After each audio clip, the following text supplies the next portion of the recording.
વાત કરીએ સરકારને ચૂનો ચોપડતા તત્વો વિશે। સુરતની વાત છે કે જ્યાં 50 લાખની જીએસટી ચોરીના કેસમાં ઇકોસેલ પોલીસે ભાવનગરથી આરોપીને પકડી પાડ્યો છે।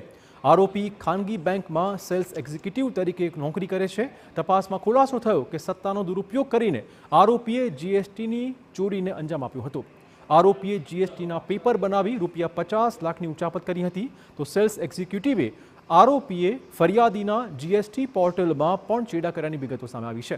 ઉલ્લેખનીય છે કે ફરિયાદીએ ક્રાઇમ બ્રાન્ચમાં ગુનો દાખલ કરાવ્યો હતો અને ક્રાઇમ બ્રાન્ચે ઇકોસેલ પોલીસ તપાસ સોંપી હતી। હાલ ઇકોસેલ પોલીસે આરોપીના રિમાન્ડ મેળવવા માટે તજવીજ શરૂ કરી હતી।